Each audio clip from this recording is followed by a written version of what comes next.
Hello everybody, all my dear friends all around the world, welcome back. I come back today with a new message for you. And today we're going to talk about the best teacher ever.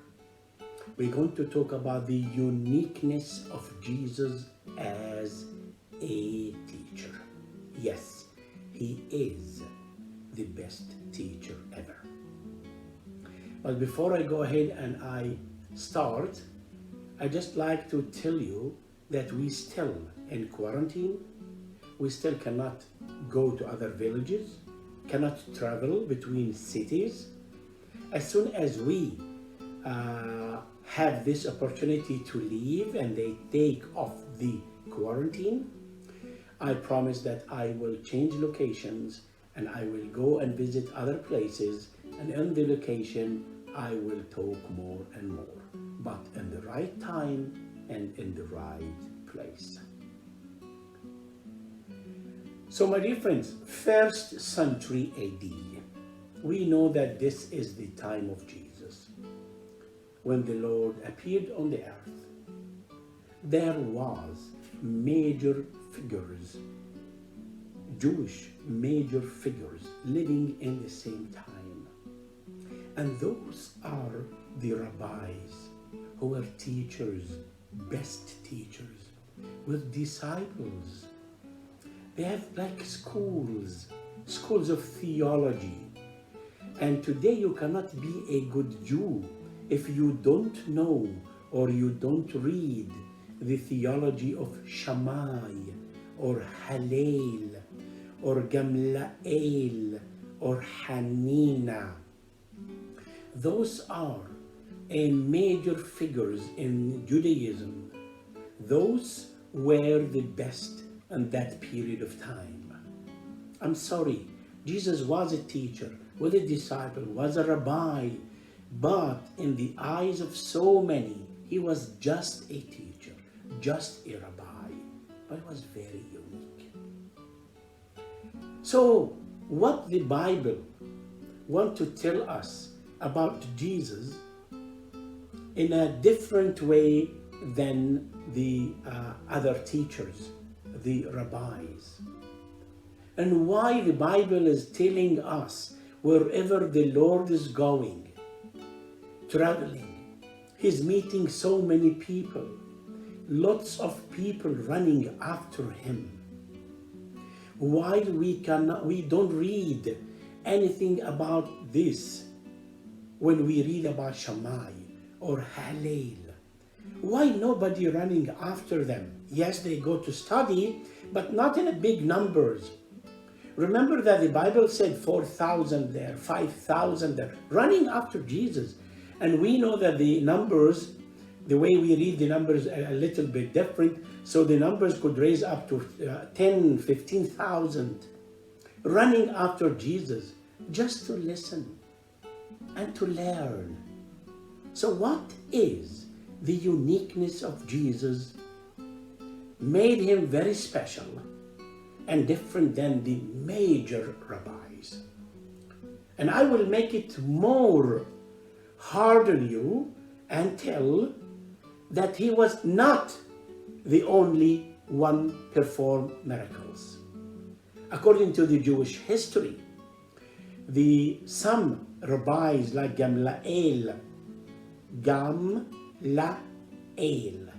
and for God. His mother dedicated the first child to God, and when she got Gamliel, she dedicated him for God. So his name was, and this one belonged to God, Gamliel. So he was a major figure. He is the teacher of Paul. So what made Jesus very special? My dear friends, there is something very important in the way that the Lord Jesus was teaching. Made the people, or attracted the people and made them to run after him. Wherever he goes, they would run after him. They come from everywhere. They follow him from everywhere, from Jerusalem, the 10 cities, the Greeks, Romans, Jews around, other tribes, everywhere, just running after Jesus. And the uniqueness of Jesus, we can say that Jesus is inductive teacher.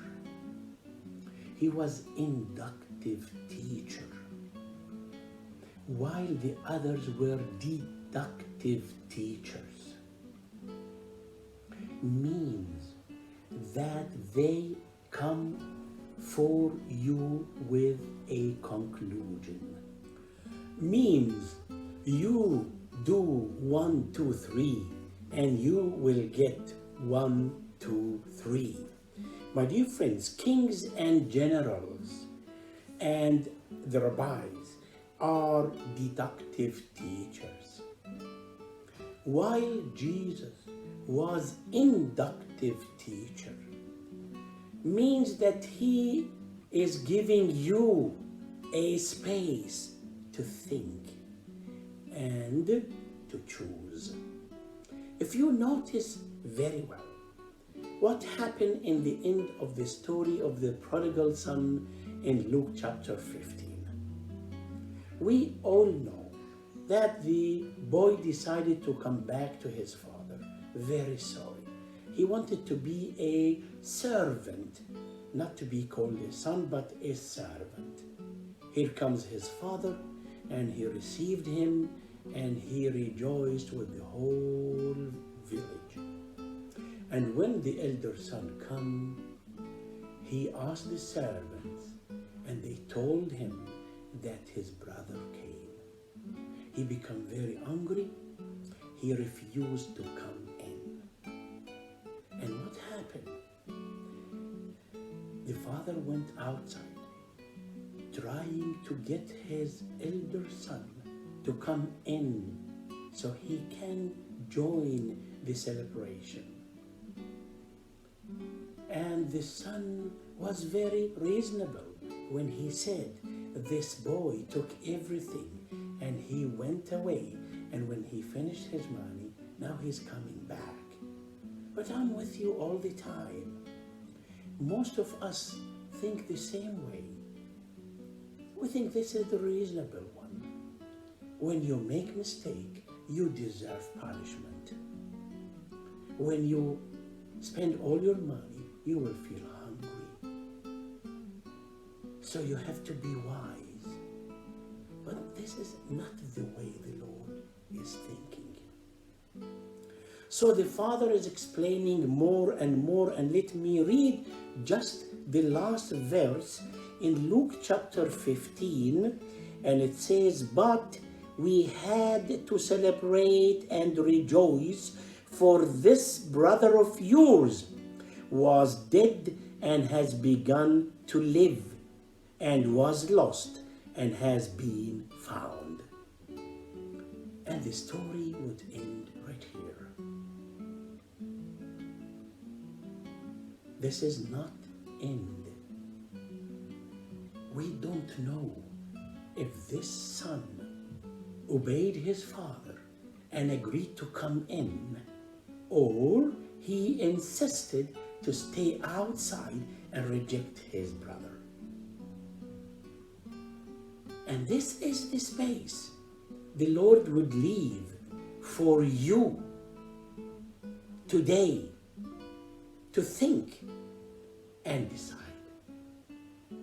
If you want him to come in and accept his brother and forgive his brother and rejoice and join the family celebration, the celebration, you know how. And if you don't want him to come in, you will think the same way he is thinking. And again, in the eyes of so many, it is quite reasonable way. So my dear friend, but Jesus was very, very special in his teaching, leaving a space for you to think, and after he would explain everything for you, you will choose what you like. For you have the responsibility for whatever you think and whatever you do. So, my dear friends, Jesus chose to be an inductive teacher rather than a deductive teacher. For kings and generals are deductive teachers. They will tell you the conclusion, and that you better to do A and B, and you would choose what is good for you.